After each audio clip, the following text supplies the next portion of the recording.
Hello hi అండి, welcome to Sony smart kitchen. ఈరోజు మీకు ఎంతో టేస్టీగా బ్రోకలీ కర్రీ ఎలా చేయాలో చెప్పబోతున్నానండి. ఈ రెసిపీ ఎంతో టేస్టీగా ఉంటుందో అంతే హెల్దీ అండి. ఇక ఈ రెసిపీ ఎలా చేయాలో చూసేద్దాం. నేనైతే ఒక బ్రోకలీ తీసుకున్నాను. ఈ సైజ్ వచ్చేలా కట్ చేసుకోవాలి. ఇప్పుడు వామ్ వాటర్లో అయితే బ్రోకలీ వేసుకోవాలి. వామ్ వాటర్లో వేస్తే బ్రోకలీ మొత్తం అయితే క్లీన్ అవుతుంది. ఈ బ్రోకలీ అన్నీ చిల్లు ఉన్న గిన్నెలో అయితే వేసుకోండి. గ్యాస్ ఆన్ చేసి కడాయి పెట్టుకోండి. అలానే కొంచెం ఆయిల్ వేసి ఈ బ్రోకలీ మొత్తం దాంట్లో వేసుకోవాలి. ఇప్పుడు దీన్ని 5 నిమిషాలు లో ఫ్లేమ్లో వేయించుకోండి. దీన్ని ఒక 30% ఫ్రై అయితే సరిపోతుంది. చూడండి, ఇలా కొంచెం ఫ్రై అయితే చాలు. ఇప్పుడు దీన్ని ఒక ప్లేట్లోకి తీసుకోండి. అదే కడాయిలో కొంచెం వాటర్ వేసుకోండి. దీంట్లో 2 టమాటాలు కట్ చేసి వేసుకోండి. ఒక ఆనియన్ కూడా వేసుకోండి. దీన్ని ఇప్పుడు ఒక 5 నిమిషాల వరకు అయితే బాయిల్ చేసుకోవాలి. ఈలోపు మనం ఒక పెద్ద ఆనియన్ అయితే చిన్న చిన్న పీసెస్గా కట్ చేసి పక్కన పెట్టుకోండి.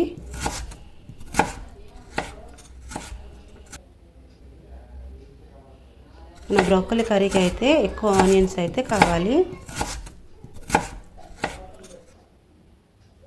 ఇప్పుడైతే టమాటా ఆనియన్స్ అయితే బాయిల్డ్ అయిపోయింది. ఇదంతా ఒక ప్లేట్లోకి తీసుకొని చల్లార్చుకోవాలి. టమాటా ఆనియన్స్ అయితే బాగా చల్లార్చిన తర్వాతనే మిక్సీ పట్టుకోవాలి. ఇప్పుడు కడాయిలో అయితే ఒక 3 టేబుల్ స్పూన్ అయితే ఆయిల్ వేసుకోండి. దీంట్లో జీలకర్ర వేసుకోవాలి. అలానే కట్ చేసి పెట్టుకున్న ఆనియన్స్ మొత్తం అయితే దీంట్లో వేసుకోవాలి. ఈ ఆనియన్స్ అయితే లైట్ బ్రౌన్ కలర్ వచ్చేంత వరకు ఫ్రై చేస్తూనే ఉండాలి. దీంట్లో కర్రీ లీవ్స్ కూడా వేసుకోండి. కట్ చేసుకున్న పచ్చిమిర్చి కూడా వేసుకోవాలి.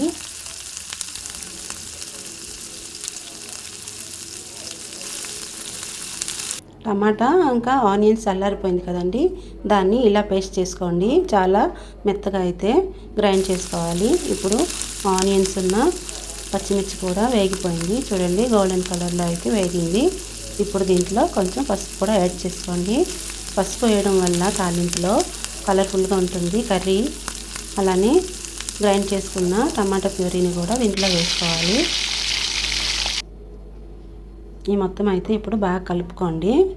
దీంట్లో రుచికి సరిపడా సాల్ట్ కూడా యాడ్ చేసుకోవాలి. అలానే చిల్లీ పౌడర్ కూడా 1 టీ స్పూన్ వేసుకొని బాగా కలుపుకోండి.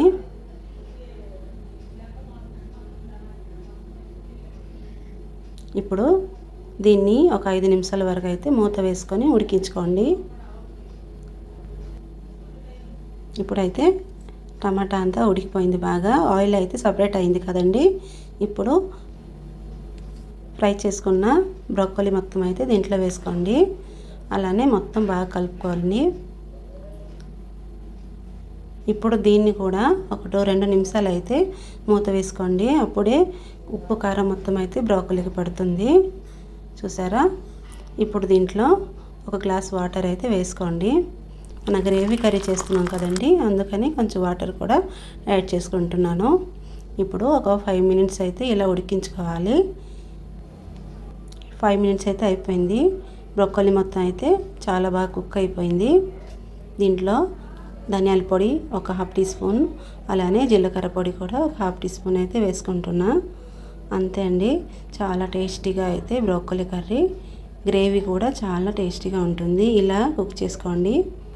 ఈరోజు టిప్ అండి, ఆయిలీ ఫేస్ ఉన్నవాళ్ళు టమాటా కట్ చేసుకొని కొంచెం దాంట్లో చక్కెర వేసుకొని మొహం మొత్తం రబ్ చేసుకోండి. ఇలా చేసి ఒక 10 నిమిషాల తర్వాత అయితే ఫేస్ వాష్ చేసుకోండి.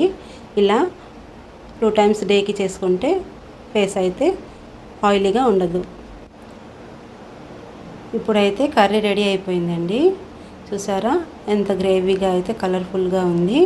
ఇలాంటి రెసిపీ మరెన్నో కావాలనుకుంటే లైక్ చేయండి, షేర్ చేయండి, సబ్స్క్రైబ్ చేసుకోండి. వీడియోని చివరి వరకు చూసినందుకు థ్యాంక్ యూ.